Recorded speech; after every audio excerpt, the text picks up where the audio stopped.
You could say that actors in Hollywood have various ways of getting to the top. Hugh Grant's got a style all his own. Kevin Costner's way was to study really, really hard at college, get a business degree and graduate, and then toss it all in and become an actor, where he did bit parts like the dead body in The Big Chill. Remember there was a dead body in The Big... He was the body, wow. And then they went and edited the thing out. So, but then, as we know, he went on to bigger movies, like There Was No Way Out. That really put him on the map. The Untouchables, JFK, Bodyguard, Robin Hood, Prince of Thieves, Dances with Wolves, which won 7 Oscars, including Best Director and Best Actor. What more can you say? And I caught up with him in Sydney a few weeks ago. He is a delightful man, I think you'll agree. Kevin Costner. Yeah. So big, too. Yes. So many people. Pull up a few. Yeah. Well, we've shanghaied the studio, and we have asked these people in because we wanted to give it a little bit of atmosphere, because normally on Hey Hey we have about 250 to 300 people. This looks perfect to me. Is that perfect? It's nice and intimate. Perfect team. Yeah, are you enjoying Australia so far? Yeah, I have, really. I've always wanted to come here, never have. I made it to New Zealand, had to do some reshoots on No Way Out for about 4 days, but I had to work nights and I slept during the day, so I really didn't see much of anything. Yeah. What about that I mentioned that you played the dead body in The Big Chill. Was that true? Yeah, I heard that. Yeah, I did.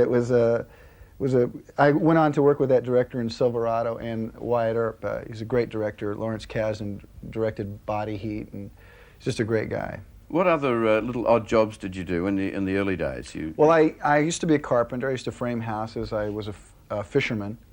Really? In the summer, I would work on the salmon boats, and I was a deckhand. I was a cook, but then I wasn't a very good cook, so I moved to deckhand, and so that's how I made my money. But I used to drive trucks, and I liked working.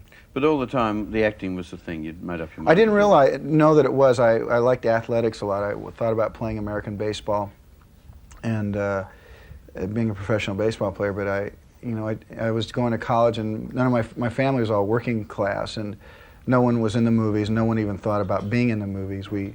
For my part, I thought people were born on the screen, kind of like chia. You pour water on them. So I never thought of that as a real thing. But then, as I got older, I realized that I needed to take control of my own life and decide what I thought would make me happy. I did graduate in marketing and finance, but I wanted to actually figure out who I was. I find that marvelous. You graduated in marketing and finance, and you've just done this movie, which all the hype about the cost was like it's up to 200 and 250 and 300 million. I don't know what it cost. I mean, you could tell us for real what it Well, really the truth is, it cost about $170 million, and but it really was supposed to cost 200. So we came in under budget by $30 million. Congratulations. Congratulations. Really, nobody knows that. So yes. I think we're the first film in history to come under budget. So. That is, I mean, how do you convince studio executives to spend that sort of money on a movie? Well, they knew that it was going to be expensive going in, and once you start a movie, you can't really quit. It's a bit of like a fight. You know, you get in there and it's rough, it's tough, and you cannot back away from it. If they would have stopped because they were afraid, they would have then had a very expensive movie that had no beginning, middle, or end, and that would have been a disaster. Was it harder to do than Dances with Wolves? It was harder to do. The Dances was hard, but there was great joy when we were making Dances with Wolves. This movie was a bit of a struggle. The wolf was lovely. That wolf was horrible. I hated that wolf. Did you really? Oh. You looked as if you absolutely adored it. That wolf killed me, I'm telling you. That wolf, I almost had to rename the picture because for a while the wolf wasn't working at all. They showed me all these things he could do, but then when we got out into prayer, he couldn't do anything. I mean, and I said, look, we're going to have to change the title of this. Yeah, he looked a bit emaciated. Did he get? Did you feed him? No, they're kind of a lean animal. Actually, I didn't feed him. I was so mad at him. Yeah. No, right. That's not true. That's not true.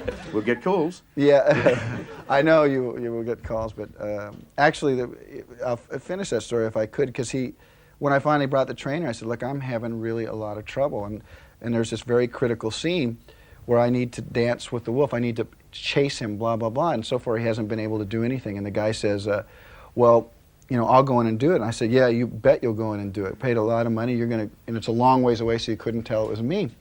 So he went down to this guy who's raised this wolf and whatever, and he's down in the pen. I got the cameras up, and so now the scene starts, and the wolf's supposed to chase him, and the wolf is really like after him, and I'm thinking, this is great. You know, I'm watching this through the camera, I go, this is what I paid for, this is what I wanted. And about 10 seconds later, he ran out of the pen, and I said, I went down, what happened? Why did you stop? He says, the wolf bit me. And I'm thinking, this is the trainer. So I had to go in there with this wolf, you know, and so that's why the wolf gave me trouble. I love the wolf dearly. It helped everything in my life, but he wasn't as warm and fuzzy and cuddly as you might think. Well, yeah, well, actually, it's funny because you weren't any closer to the fish in Waterworld either. You went fishing in a bizarre manner. Yeah. We won't go into that just yet because I think we should backtrack a little and just, you could set Waterworld up for us and what it's about, yeah? But I won't. Fine. It's about the polar ice caps melting. It is an apocalyptic view of the world. And I've heard these stories about they computer-generated the gills, the original gills you had in the neck out because the studio execs didn't like them or they didn't work. And then finally you had little gills inserted behind the ears. Which I think that they always started behind the ears. There's been a lot of misinformation about Waterworld, so I hope you really go see it to see for yourself. But they always started behind the ear and kind of goofy little things so that I could breathe. But what was the hardest part of doing this? Was it the weather? Was it the fact that no other movie had been done on water before? Or the studio executive saying, hey, Kevin, it's costing a lot of money here? It's always hard to deal with people who are panicked in the first place, because then you almost can't think, because people are panicked around you, and you have to say, look, you knew you were going to make this movie. You knew it was going to be expensive. You know, it's a bit like a war. Did you think there was going to be no casualties? You have to grow up.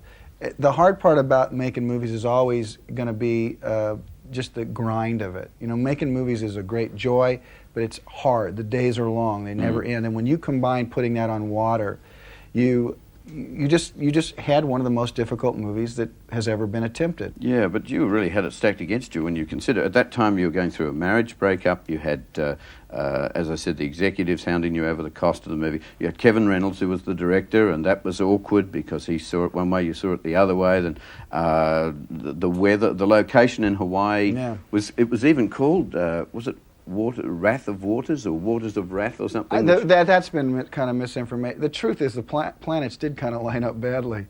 I think you're right. I think you're right about that. But you know, I've had a really good life, not a perfect one, but a good one. And I'm really the most, you know, the troubling most part is your life, is your partner that you know had a marriage that broke up, and I'm not proud of that, and I wish that wasn't the case, but. That's what happens when you live a life, and that's what happened to me. And you know, I'll go forward from that. But hell, I forget what you even asked me. It's just that painting the picture of the number of pressures on you doing this movie. What we should get to is the physical side of the movie. Age is not creeping in here to the decision of whether I will leap off that balloon and do a bungee jump into the water or things like that. I mean, I just wondered. It's brains. My brains are going. Well, I wondered whether the brains are going before the physical. Is that it? No, you're not looking old, but I just wondered how you felt about throwing yourself into these stunts. I think you have to be careful, and I haven't been maybe as careful as I should. That's probably just because inside me there's this desire to have fun and to do it. You know, if you have a chance to do it. Actually, my stunt guy who does some things for me is really, really good, and he's getting older too. And so once in a while, we both look at each other like, and I can see him going, "Don't have me do it, Kev." But he's great. He'll do anything. But I can. Well, there's a while where he had the eye of the tiger. He would do anything. Yes. And now we both kind of go like, "What's your insurance like, mate?" You know. Yes. Does he doesn't have a stunt double? I mean, he doesn't have one. He has me. Oh, I see. I thought by now it's gone down the line a bit. You know, he's getting more precious with his stunts. Do you have a favourite movie of the ones you've done so far? I don't actually. I never start a movie. They're really not jobs to me. Quite honestly, it's not just talk. It's just I never start a movie unless I think it has a chance to be great.